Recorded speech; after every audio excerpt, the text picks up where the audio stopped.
Tangane lho sia-sia. Piye? Panjenengane lho kok sia-sia jare sing meteng-metenge dikebuk sik ngono.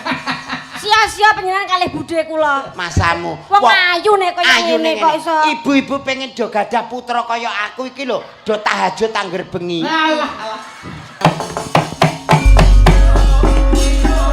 Kaya ae aoe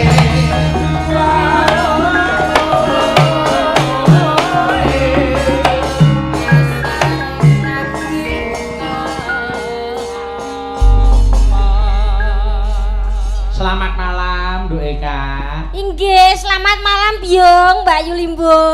Ya, padha seger ta. Pangestunipun. Iki sowan ning Bandung Rejo. Wonten ing Bandung Rejo. Dalam rangka sedekah bumi utawa syukuran bumi. Inggih, Byung. Arep ngucapke apa Cahyu? Inggih, mugi-mugi keluarga ageng Bandung Rejo mriki tansah pinaringan sehat. Amin. Bagas tuwin waras. Amin. Tansah pinaringan rezeki ingkang lancar. Amin. Ingkang berkah barokah. Amin. Lan melimpah. Amin. Tansah nguri-uri lan ngurip-urip bersih dusun sedekah bumi wonten ing Kuwi Bandung sing Rejo baku. mriki. Amin. Yai kene ora mung nguri-uri ning ngurip-urip buktine kersa nanggap. Nggih, Byung.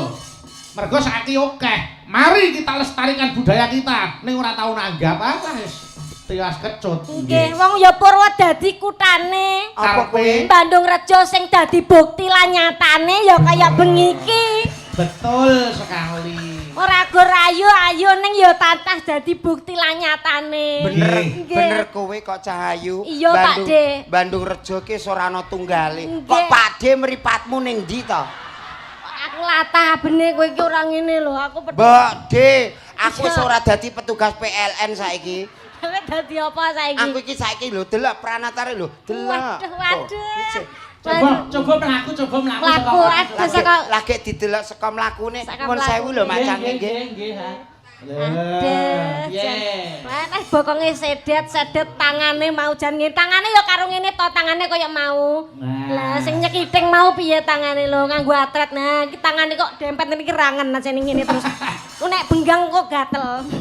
Kok rangen piye Lah to? ngene ae. Piai Putri dengan ciri khas itu seperti itu. Oh, Piai nek ciri Putri. khas. Lah jajal yo awakmu ki mau kok ya ngerti tugase to. Nuwun sewu, aku iki lagi bar kiret kan suaraku gak patek apik. Ngono. Iso bar kirik. Kiret. Kiret. Kiret. Kiret. Cara mono ke kuburan. Ora aku. Kudu balik tukang PLN ae aku. Mendengi. Ya tenan. Aja tok sepelekke Nduk Eka. Pak Mboten. insyaallah aku tahun 2017 dhuwit 50.000 ki gambare sirahe kuwi. Termasuk cagar budaya. Cagar Cagar kok alam. bengi diketok sirahe kok 2017 templeke dhuwit. Ya ampun to, wong jare Pak Lurah rek dicor kok prapatan kok. Iya, gitu lak Pak balak. Tresno. Nggih. Diketok kok prapatan iki kok nek aku ra ndendas. Ya kok ganti ndas rek. Nek sirah nek wahing piye lah. Umpama ndas liyane ning gone dokter sekitan iso. Lah nek ndas iki harus asli. Niki enten awala Asli. ngersake lelagon pepeling cewek gaul. Saking Bapak Mulyono penggemar Mas Bayu lewat YouTube ningali saben dina lho nggih. Yo dibawani sik, dibawani. Yo Kang bawanono. Nggih. Menika pepeling dibawani yang bernapaskan agama Islam. Kok didum loro. Kalih budhe. Nggih. Karo budhe tabrak lari. Ya. Alon-alon yo, Nduk. Nggih, budhe. Sing bar kiret kok kene jablas gorokan nek, Nduk. Kira tok jablas gorokan iki lho. Lah piye bayine metu ciduk? Ya. Mangga, ya Kang bawanono. Sak pinten lho, Mas? Anu, ya, nganggo rukun Islam ra apa-apa, Nduk. Mangga. Rukun Islam kang lima puniki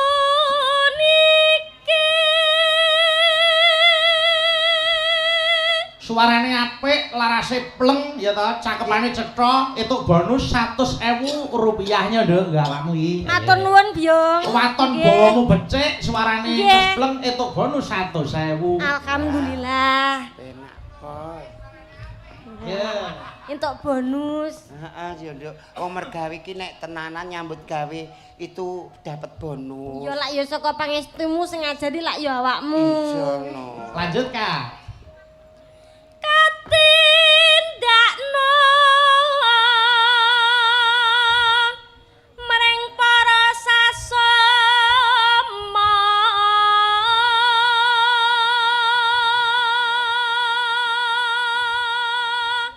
Nano.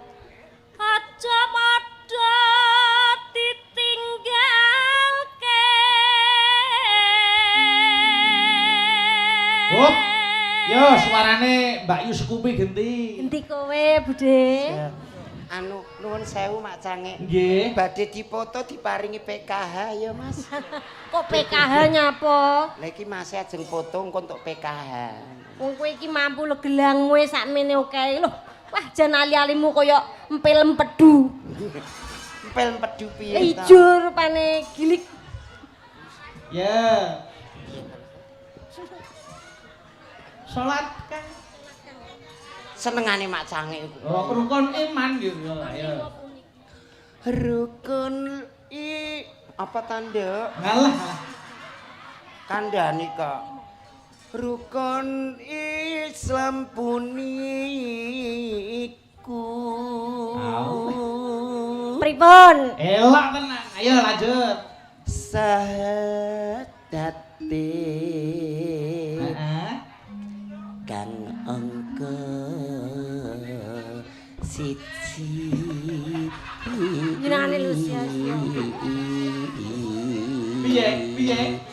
Panjenengane lho kok sia-sia jare sing meteng-metenge dikebuk sik ngono. Sia-sia panjenengan kalih budhe kula. masamu. Wong ayu nek kaya ngene kok iso. Ibu-ibu pengen do gadah putra kaya aku iki lho, do tahajud angger bengi. Alah, alah. Ayo. Dadi nyuwun meminta Supaya seksi. supaya piye entuk putra rai brengos ngene iki. Iki lho kok ya senengane Bune Dik kok dijeloke Nek lho. dandan kejabol isik. Iya lali. Ya. Iki gatelah gak tak kukur, Nduk. Lah piye? Aku nek tak kukur nglengkap sak patake. Ana sindana dikelongkop. Lah sing ndek rambutan. Lanjut. Lanjut. Terus Nduk. Iya, Kak. Iya, Kak. Lho, kula menika mboten entuk hadiah nggih. Pripun? Lah ora tutuk kok coba nek dientekke mengko entuk. Oh nggih. Entekno awakmu wae ya. Mbok menawa engko bareng engko terus jenengan. Iya. Iya, Enak Kak. menawa. Kang ngangka loro salat dene kang telu.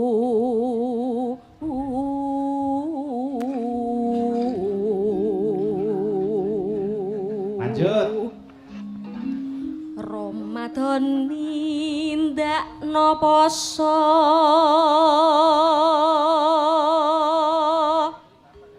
papat yakat ping 5 ngibadah haji. Sing papat iki mau lho, Nduk. Sing papat ngibadah haji. Sing papat mau zakat mau lho. Oh, papat zakat, papat Iya, zakat. Iku aku tukang nampa. Oh, Wah. ya paling ora panjenengan ki sing zakat rutin setiap tahun. Ya maksudnya kan panitia amil kan untuk bagian 2,5% to, Nduk. Oh iya. Amil. Beda karo hamil lho. Hamil itu mengandung karo amil itu panitia zakat. Gitu. Iya. Iki apa nekuk larane ra karuan. Wirone iki lho Nduk udar kewe Kok nekuk. mau ditinggal ning burise. Engko nate kula tinggal malah dieret-eret bekecot. Wis tak batin ki mau ki apa? Heeh. Bareng mlaku rono mundur maju mundur kok enek oplok. Ya apa? Mbok kok Nduk, aku linggih kok ya katut, aku ngadeg kok ya katut. Gumun Ya aku. muga-muga sesuk muncul. Ngono ki nek omah centelno kok. Bu. Ya kantekke. Ngono. Rukun Islam sampurna.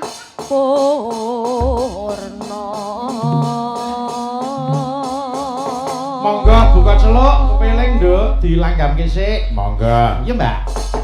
Wis wancine tansah dielingke.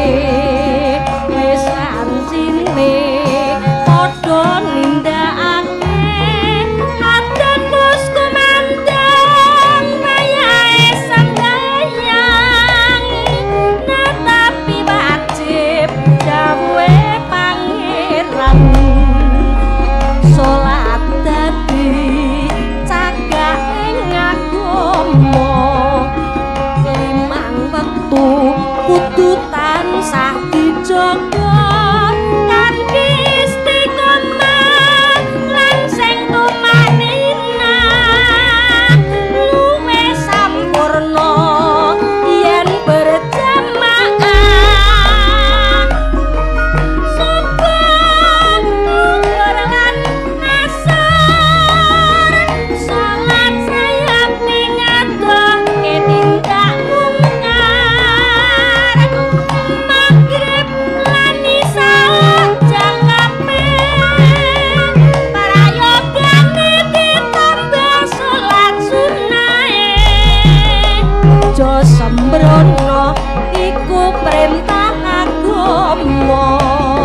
Elingono ning donya wong sedhela, sabar lan tawakal pasrah sing kuwasa.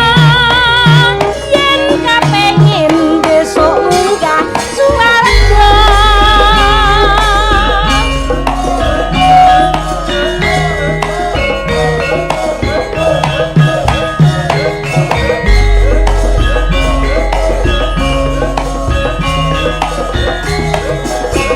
Monggo pur saya. Yen wancine tansah dielingke. Wis wancine padha nindakake adan wis kumandang wayahe sembayang. Netapi wajib dawuhe pangeran salat dadi cagake agama. Limang wektu kudu tansah dijaga kanthi istiqomah lan sing tumanina. Luwe sampurna yen berjamaah.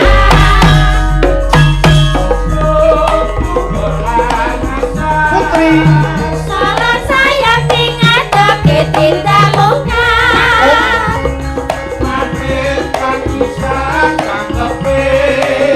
Prayogane ditambah salat sunahe. Aja sembrono iku perintah agama. Elingono ning donya mung sedhela, sabar lan tawakal pasrah sing kuwasa. Yen kepengin besok munggah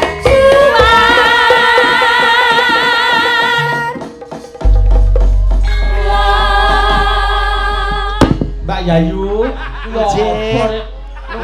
Nuwun sewu, kula menika anu kidaan kabele. Wah, wedok apa lagi cakil. Ayo. Niki ya bingung, aku ki ya bingung. Angger tak gawa kok nganu lara kabeh kok amen kantil terus wae. Nggih. Nggih, Mbak Yayu. Nggih. Gandeng mriki niku piyai sing agamane kuat. Kudu dielingke yen to Njeng Sunan Kalijaga kala mben dados dalang tuwin yasa gamelan nggih ta. Nggih. Mligine bab gamelan Njeng Sunan Kalijaga maringi tenger naminipun gamelan Sahadaten utawi kaprahe sakniki diarani gamelan Sekaten ngoten nika. Oh, leres. Miturut sejarah ingkang kula tampi rikala Yes, semanten gamelan Sahadaten utawi gamelan Sekaten dipun tabuh wonten ing Masjid Agung Demak. Nggih. Para masyarakat sing seneng marang budaya Jawa kepengin ngrungokke suarane gamelan kalih kepengin ndelok sing nabuh gamelan. Leres. Arep mlebu masjid dicegat kali Njeng Sunan Kalijaga. Gandeng ana sing saka sawah, ana sing saka pasar. Kalinjeng Sunan Kali kowe nek arep mlebu ya kudu resik-resik awak dhisik. Sesuci dhisik, nggih ta? Engko nek wis sesuci kowe lagi mlebu masjid ning ya kuwi ana syarate nek arep ngrungokke gamelan. Syarate kudu maca syahadat. Secara tidak terasa sapa sing wis mau syahadat niku wis ngrasuk agama Islam. Leres. Mila lajeng Jeneng Sunan ngeparengke para masyarakat sing kepengin krungu gamelan. Lah, mliginipun Mbak Yayu, dos pundi? Gamelan niku dening Jeneng Sunan ana sing diwenehi tenger gong. Gong niku dipun tegesi agung. Menika nuduhaken menawa Gusti Allah niku Maha Agung. Mila gong nika kaya gamelan sing gedhe dhewe niku gong niku. Leres. Terus enten kaya gong ning cilik-cilik niku jenenge kempul. Kempul dos pundi? Kempul menika dipun tegesi kumpul utawi nyawiji utawi manunggal. Yen wis padha ngakoni menawa Gusti Allah niku Maha Agung, nuli padha kumpula manunggala, ayo mlebu masjid nindakake sembahyang bebarengan utawa berjamaah. Nggih. Terus wonten malih gamelan sing digawe saka kayu jenenge gambang. Tegesipun wis gambuh oleh nglimbang. Yen wis gambuh lan cocok oleh nglimbang sing sak temene Islam ngono nyelametke uripe menungsa ing donya lan akhirate, nuli padha ngrasuk agama Islam. Mergo Islam ngoten ngajak tumuju marang kabecikan. Leres Mak Cang. Lajeng wonten malih gamelan naminipun bonang. Ingkang dipun tegesi ora bojo lan wenang.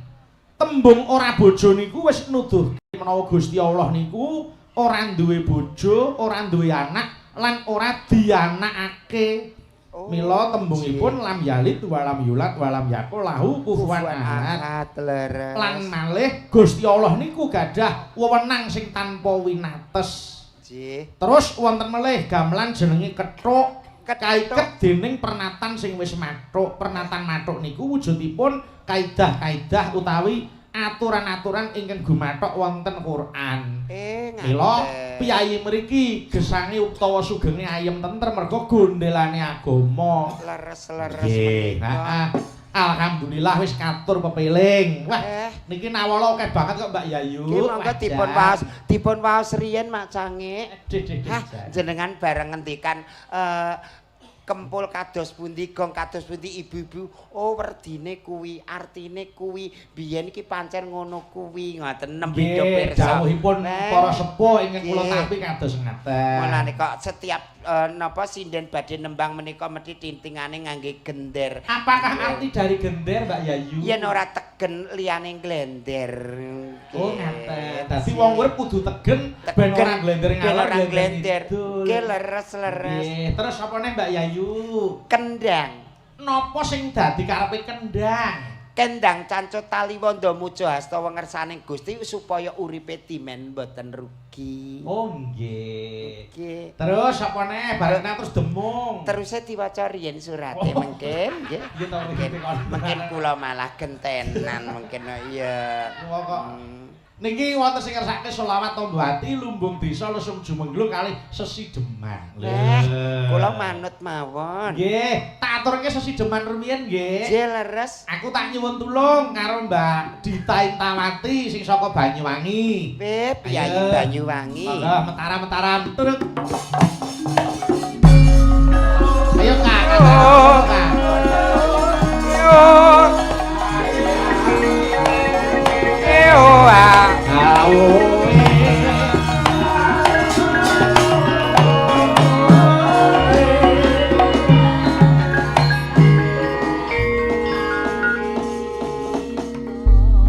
Mbak Yayu, lah nek mirsani warangganaku lek dandan kurang kepiye mbok ya panjenengan memberi saran ben panjenengan ki senior lho, senior. Sedaya sampun sampurna anggonipun ngagem IC12 on lan samukalire niku sampun apik-apik pun sae-sae bocah saniki pinter dandan. Iki giwangmu ki kurang minggir sithik ngene iki. Kalungmu pas tengah. Nah, wis ayu. Ora awake dhewe nek dandan ki yo niru Dwija nek awake dhewe. Lah iya to, Nduk. Budhe Scoopy. rapi. Lah ya to lho lek dandan nganggo simmer nganggo ireng shading Iki jenenge shading. Oh kene iki lho nggon ireng iki lho. Shading. Lah kok rontok iki areng apa-apa kok iso. Oh iki upil iki. Kok ngregetake. Lho Mas aku kok ya kaya enek ono gogrok kene. Upil. Lah ya nek wiran iki pas. Lah wiran iki pas. Wiran iki pas rondone tiken. Kaya ngene. Lah iki nah. Lah iki rumah saku kok gak pas blas. Iki yo pas iki nek mbok demek pas. Lah iya pas ning tengah wirane. Pas ning tengah ngene iki Gone bener. Mbak Dita kan iso rapi mengisor. Lah kok rodok mendoso. Lah iki ana harta karune. Awas Gendung Dita iki nek dandan wis pantes kewes ayune ra karuan lho. Kaya nommu mbiyen. Nomku mbiyen ndek urung manak ya ngene iki kok nduk. Sak ploke saiki metu tremos kuwi ngene. Iya, kok metu tremos ta ya. Magicom. Nah ya alhamdulillah ing atase putrane pun pinten to Mbak Yayu? Kula menika wonten 3. Oh, menika menungso sedaya. Lho, nggih menungsa sedaya to. Ingkang setunggal wonten rumah sakit, ingkang setunggal wonten koramil, ingkang setunggal wonten kantor polisi. Luar biasa. Luar biasa. Luar biasa. Patut dicontoh. Karire Aja kok mbok contohi. Lah pripun? Asline rumah sakit. dokter paling ora. Dokter apa perawat? Lho, teng rumah sakit, teng koramil, kali teng kantor polisi niku ngojek. Ora apa-apa niku ya halal kok ya. Oh nggih, kalah. Nggih.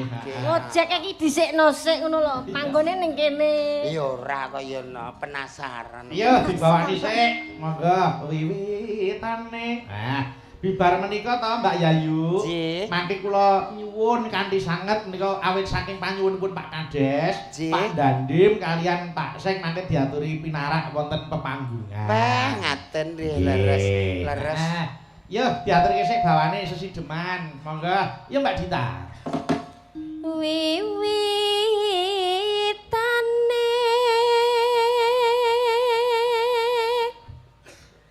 anderek sang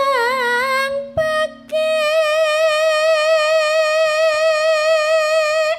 Sing bener kuwi wingi Rinto nek marai kok nderek sang. Pripun? Rinto wingi marai kok nderek sang pekok. Sang peke saking nemene Lah iya sang pekik. Oh, Iya. Alon-alon nggih Pak Bayu. Ya, aku wis paham karo suaramu. Nggih. Priya Dadi bojo buta terong. Priya bagus kang halah budaya.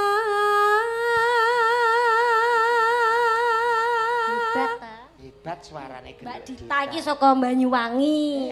Panjenengan ki nek ana tindak Solo petuk karo gurune awake dhewe ya kaya ana oleh-oleh. Pengen ngeki oleh-oleh apa ndek iki wis mbok siapke apa? Wis tak siapne Saka Banyuwangi. Matur suwun lho ya. Khusus santet Gelem mo. urut gratis lho Pak. pisan lho gak apa-apa. Gratis. Alung jak ning dukune tak merguru aku. Ayo. Sawan menyang kutha gedhe. Mbak Yayu, terus pundi Mak Cange? Wah, panjenengan enek bonus 100 ki lho. Nah, jenengan iku Ah. kaya Rezeki lho, Oh Bu. jenenge ya estu to menika. suarane apik. Ya, Dadi dwija. Amit sewu, sembah nuwun lho Mak Cange. Yo alah, mungkin iki kula deleh masjid. Oh nggih. Anu niku titip mangkake Mbak Dita. Niku mau titipan saking Pak Kabul. Oh, anu kingko anu no. Pripun? Dititipke kan ngaturke jenengan. Matur nuwun nggih. Ya Allah, Ya muga-muga aja dadi atimu. aku sabar. Aku balik nggon kono nek kecantikanku ku bersinar. Ya wis kene engko nek pamane saka Pak Kabul ora, saka Pak Dandin kok ya wis khusus enek nggo jenengan. Itu hadiah. Muga-muga ya nok Iya, ya. engko disiapi kecrek. Dadi Aku wis rampung ana 3 sasi tok kae. telung sasi barang ngopo. Yo lanjut. Bendara terus yung yon Nano. selendang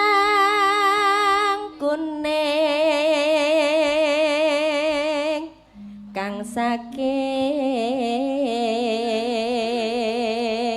ukir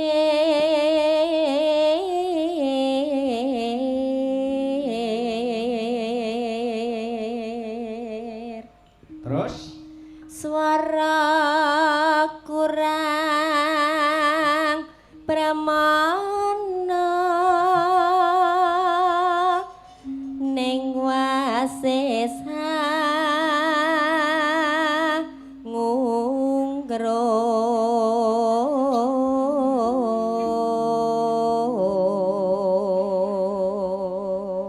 nano hangungro marang bendara tiasulis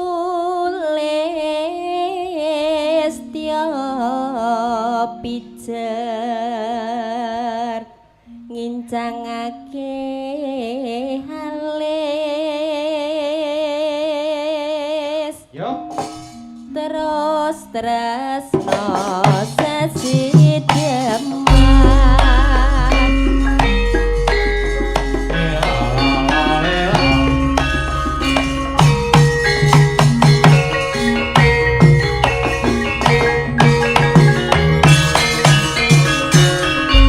yo Mbak luwe becik patenan timbang papisahan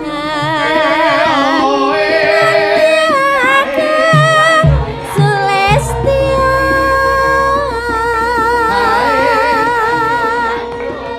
tak rewangi samudana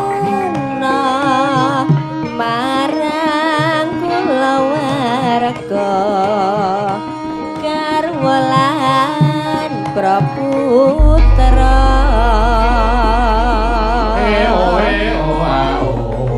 liwat kincanging alesmu kuwasa hanggelandang rasane hatiku senadyan musling serius aku isih mampu ngladeni solahmu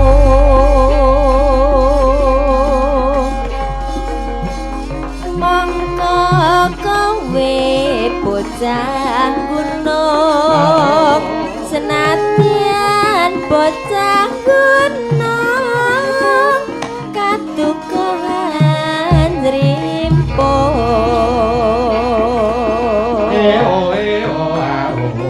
jiwa ragaku kak kurang kehormatan mampero rupo ngarapinjo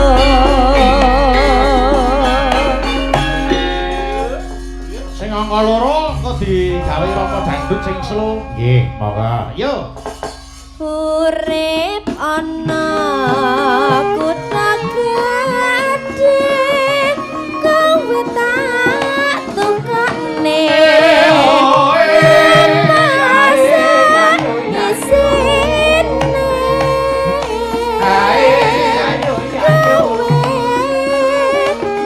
apa wae nadyan sesideman mesti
aku isih mampu ngladeni solahmu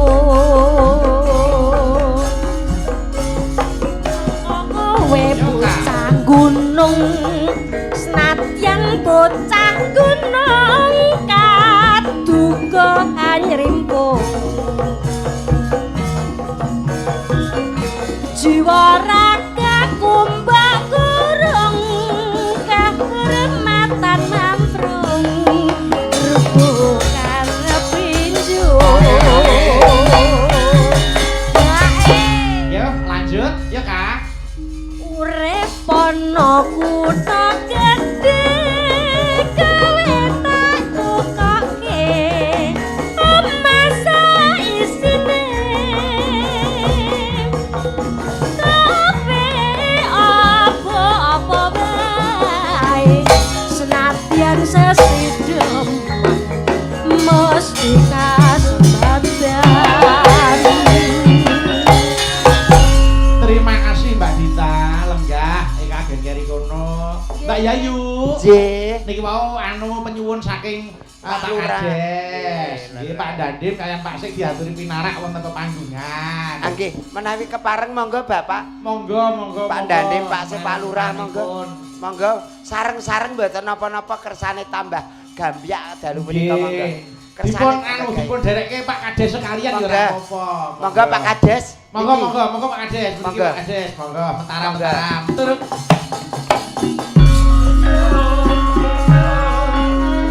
Monggo Pak Kades. Pak Polsek kalih Pak Dandim. Ah.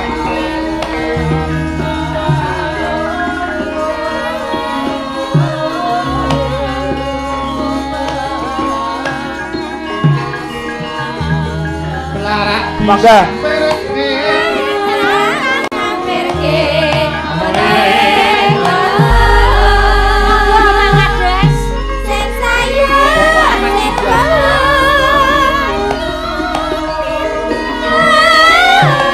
Bapak Doni. Romansa.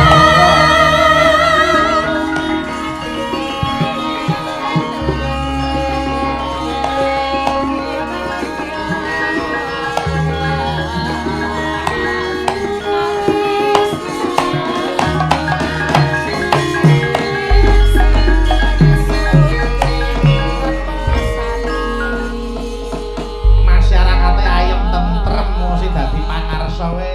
Nggih. Piyayine budaya Budaya. kabeh. Budaya. Nggih. Mila saiki ora ana sing jenenge pangreh praja mboten enten. Entene pamong praja. Mongko pamong Leres. sing becik ora butuh diladeni masyarakat ning pamong sing becik ngladeni sing dadi kebutuhaning masyarakat. Beliau-beliau niku wis hebat kabeh Mbak Yati. Luar biasa Mak Jani. Diaturi, ya. Nggih. Pak Kades nyuwun dawuh monggo badhe nyekar menapa badhe nyekar Mbak Yayu nggih saged. Ampun riyin. Ampun riyin dereng lunas. Nggih. Dawuh Pak Kades, dawuh Pak Nggih, Kades. Pak Sekda mawon niki. Kepasrahke. Monggo Pak Sekda napa Pak Sekda badhe nyekar menapa?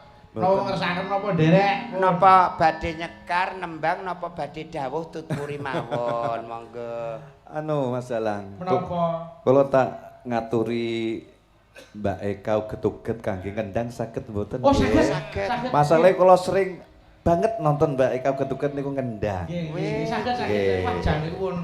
Ajeng Mbak Eka niku kados kijing niku nek ngendang wah luar biasa. Namung ngoten mawon niki Nggih. kula tak titip mawon kangge rencang-rencang. Oh, nggih. Ngen Ampun, sewu. repot-repot to, Pak. Nggih. Nggih. Lah niki kangge Mbak Yayu kangge cukur jenggot Mas, kok menawi kangge Jenengan. kangge kerokan jenggot Sakniki mangke. babir suap mundak Bapak. Wah, babir suap Bapak. Babir suap. Sampun ngoten mawon nggih Mas Oh, Dalang. ngoten nggih. Matur Nggih, nuwun, matur Mas. suwun. Mas Garing. Monggo Nggih, Mbak nggih, Eka. Matur nuwun, Pak Dadim badhe dawuh napa Pak Dadim? Monggo. Mboten napa-napa. Oh, mboten nggih. Oke, siap. Pun. Nggih. Nggih, matur sembah nuwun Pak. Nggih, Pak Kades Nggih, matur nuwun. Nanti monggo, Mbak sakit. Eka. Nggih, Eka sing ngendang nggih. Yo. Aku jejer Pak Kades, jere saka kono kaya Pak Kades nyangking tremos. Ojo ngaten to, Pak. Nggih, matur sembah nuwun nggih, nggih, monggo. Anu sik, gentari ngadeg kok, gentari ngadeg. Ayo, ayo, ayo, Gen. Monggo. Derek. Nah, iki wis ana bagiane dhewe saiki. Pripun Bapak langsung mandap napa pripun? Arep ngapake ayo. Lho mboten maksude kok ketingali mike malah dipun. Mboten. Wong maksude kok mike jenengan selehke niku kak yo. Oh, janten anu Mbak Yayu iki.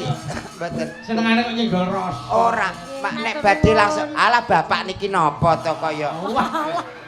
Pak Lurah niki nggih napa to Pak Lurah yo. Yo dereng enten tunggale niki. Gumbalamoh. Ke jenengan iku kaya ngene Matur nuwun, bareng. matur nuwun. Waduh malah diparing udhek-udhek. Nggih. Terima kasih. Sembah nuwun, sembah nuwun. Nggih, Ampun. nggih, nggih. Ya ben ngadeg ben ngaten Sembah tadi. nuwun. Monggo. Kene. Ah, ayo Kak, kowe cekel kendang. Sembah nuwun Bapak. Pak Lurah, kula dereng. Alah, alah, alah. Iki bocah nek Nah, patok. kancane ngene-ngene kabeh. Bocah kok. Oh, mboten. Liwatan kok nek dideleng kastorit lho Nggih, ya. matur nuwun nggih, Pak. Bapak Gak sembah tegel nuwun. roh bocah ngene. Nggih. Yo, wis mamano nang kendangan sik. Ayo Nggih. Malik Slendro. Ayo. Podang kuning dibawani. Ya. Sing bawa gentari, ya Gen. Nggih, Ayo kuwi lho. Seniormu kuwi lho, Gen. Ayo Cahayu awakmu nembang kok sing ngendang pengen genduk Eka. Nggih, Bu Guru. Jang ngono. Tenan kok. Pak Kades iku pancen wis ngarep-arep karo Eka. Kula ki nalika ditelepon dawuh anu Mbak Cangik nggih tindak tenggen kula nggih. Ampun supe sindene panjenengan sing kaya tugelan debok nika dijak nggih. Akhire ya bocah iso. Pak Kades mboten sah semelang kali anu juragan gedang menika. Pak juragan gendang liyo. Ayo bawanono gentari. Kaya ngapa? Ayo. Nadian. Nadian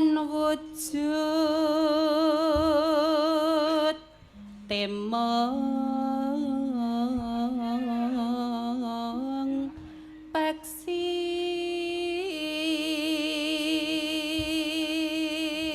Ah, sing boyo kudu sing berpeksi. dilempet barang dibahas ae lho. Ambo, wong wis nek nyinggahno kemringet ngene lho kok iya. Lah nyapa kok kemringat? Lah aku iki kok ya kemringet to nyinggahke anggone sanggulan barang Oh, iki mah ora nyinggahke. tenanan to nduk Iya. ya. Iya. Tenan.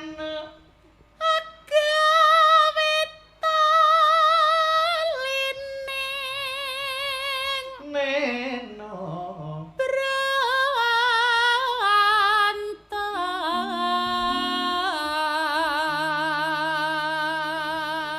Alon-alon suaramu ben apik nggih. Nggih. Pun Bude tabrak lari nek Mbak Gentari niki miturut panjenengan. Ah, alon-alon. Aku mau ape nyisak bingung e. Lah kene kok bingung. Aku nganggo rukuh apa nganggo sarong aku.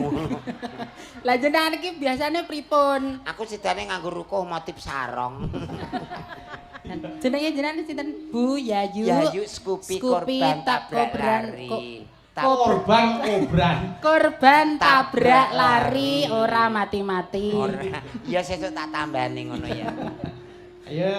Nano. Halus manis nang sem make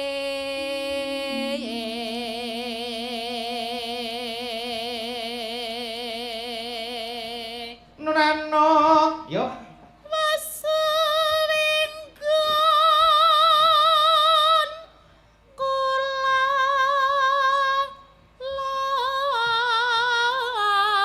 lana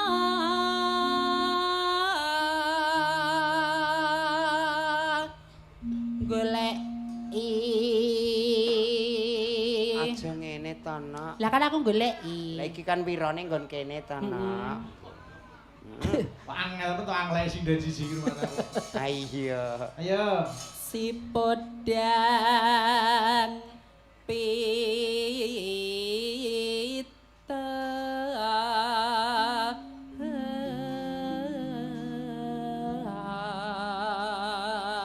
Ano. Yo. iba bunga ing atiku nyanding bisa dadi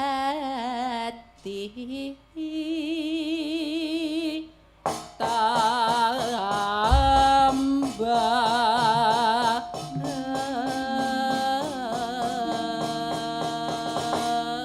Ya yuk. Ke Sundi. Eka dites sik kendange, Mang. Ayo dites. Ayo. Jajal sik. Jenengan lak guruku. Ayo, sing seragenan piye, sing langgam piye dites siji-siji ayo. Nganggo Ayo, coba. tes kendange sik. Iya, ayo. Nanti dicoba sik. Delang tak kuntak. Ayo. Turu tak.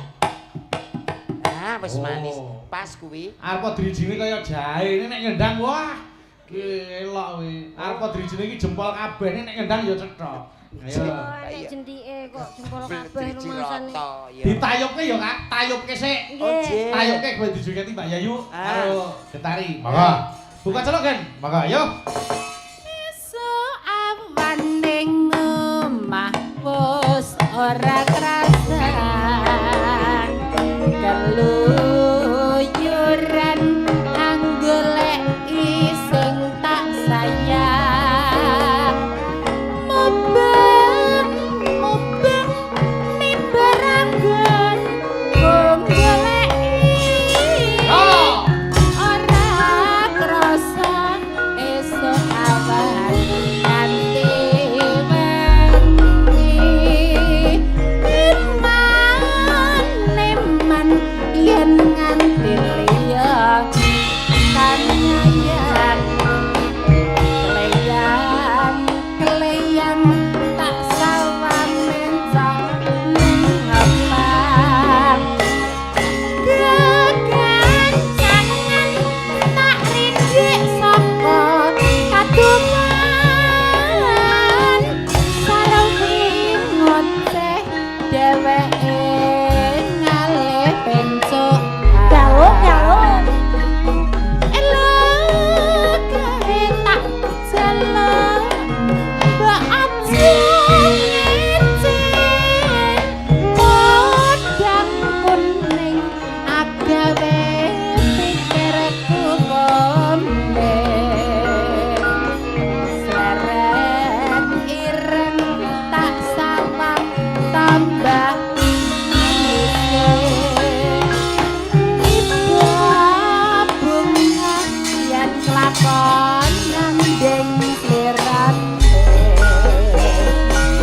ora bakal atiku ketiban liyan yen sipun yang anggudur ati kebranan ora mandang atiku Yo. saya dotro Sandung tak ya. seranani son pikat kulute ben Yo. Nyokek Mas yo nyokek yo.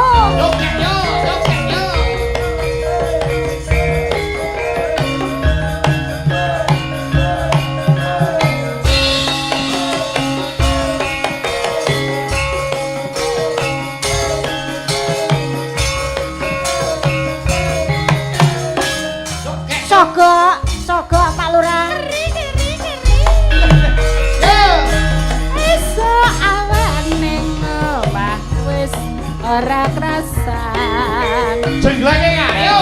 Uyuran anggen Woyo. sayang mubeng miberanggon goleki ora krasa esuk awan nganti wengi neman yen nganti liya kanyayang kleyang tak sawan mencok ning ngepang kegancangan tak rindik saka kaduman sarwi ngoceh dheweke ngalih besokan Yo. elok gawe tak jaluk mbak aja ngecek podang kuning agawe pikirku keming seret ireng tak sawang tambah manlise ibu Awas, yuk. bunga yen kelakon nyanding slirane ora bakal atiku keki wang liyan yen si podang andut-dut ati kepranan ora mendang atiku sansaya ndra tak sranani son pikatulut tendra. Terima kasih matur nuwun. Engko layang liyane tak atur kene gara-gara nggih sing ngombe jagate. Kabeh bangune padha kecekel nih, monggo tak derekke. Kuku sing dupa kumelun